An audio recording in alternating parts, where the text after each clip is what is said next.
Hi all, இன்னைக்கு நம்ம பார்க்க போகிறது வேர்க்கடலை சட்னி. இதுக்கு தேவையான பொருட்கள்: வறுத்த வேர்க்கடலை, இது தோலியெல்லாம் உரித்து வச்சுருக்கேன். உங்களுக்கு வேணும்னா பச்சை வேர்க்கடலை எடுத்து வறுத்து கூட தோல் எடுத்துக்கலாம்.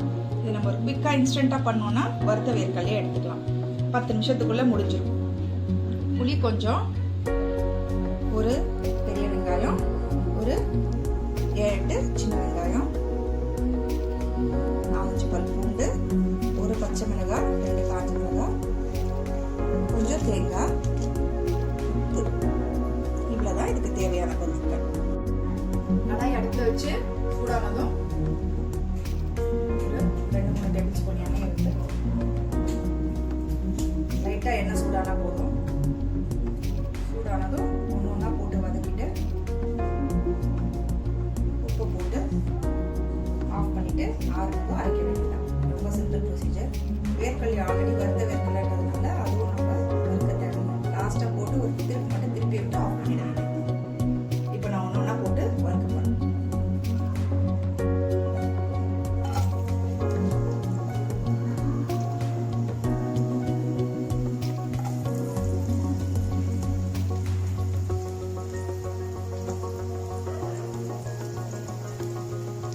வெங்காயத்தை போட்டு நல்லா வதக்கின உடனே பூண்டு, மிளகா, புளி, தேங்காய், லாஸ்ட்டாக வேர்க்கடலை.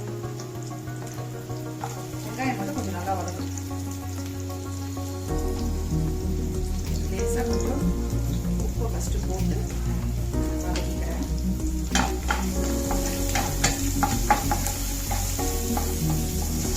வெங்காயம் வதங்கினதையும் பூண்டையும் போட்டாச்சு.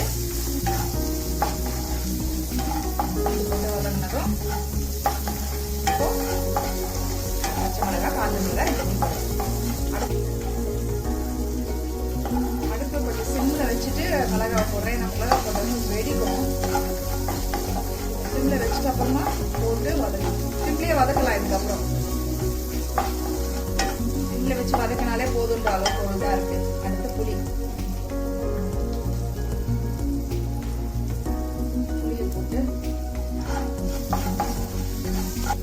புளியும் போட்டு வதக்கியாச்சு.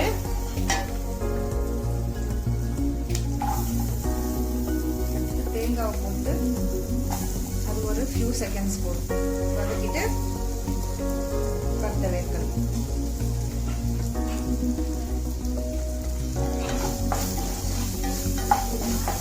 தேங்காய் போடாமே பண்ணலாம். ரொம்ப நேரம் நிற்கணும் சட்னின்னு நினச்சிங்கன்னா தேங்காய் போடாமே பண்ணலாம். பட் தேங்காய் போட்டால் அது நல்ல டேஸ்ட் கிடைக்கும். தேங்காய் போடாமல் அரைச்சாலும் நல்லா டேஸ்டியாக தான் இருக்கும். 2 வகையிலையும் ட்ரை பண்ணும்.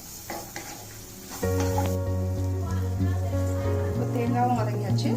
லாஸ்ட்டாக வேர்க்கடலையை போட்டு ஜஸ்ட் திருப்பிட்டு ஆஃப் பண்ணிக்கலாம். வறுத்த வேர்க்கடலை ரொம்ப நேரம் வறுத்துட்டேன்.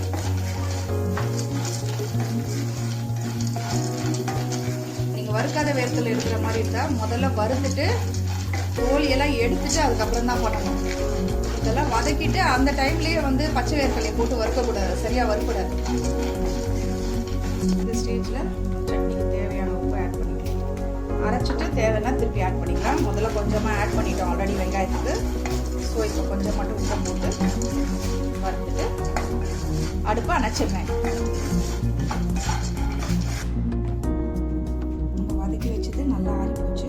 இப்போ இது ஒரு மிக்சியில் ட்ரான்ஸ்ஃபர் பண்ணிட்டு சட்னி அரைக்க போகிறோம். வேர்க்கடலை சட்னி அரைச்சி முடிச்சாச்சு. இப்போ நம்ம இதில் எண்ணெய் ஊற்றி கடுகு தாளித்து ஊற்ற போகிறோம். அதோட அவ்வளோதான். கடாயில் கொஞ்சம் எண்ணெய் ஊற்றிட்டு அடுப்பு கொஞ்சம் பெருசாக்கிட்டு எண்ணெய் சூடானதும் கடுகு தாளித்து போட்டுருவோம்.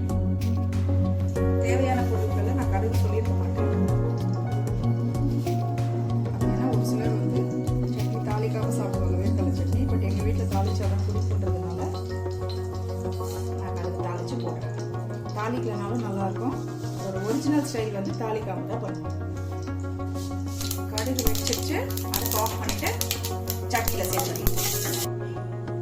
சுவையான வேர்க்கடலை சட்னி தயார். இட்லி தோசைக்கு பெஸ்ட் காம்பினேஷன். சப்பாத்திக்கும் வச்சு சாப்பிடலாம்.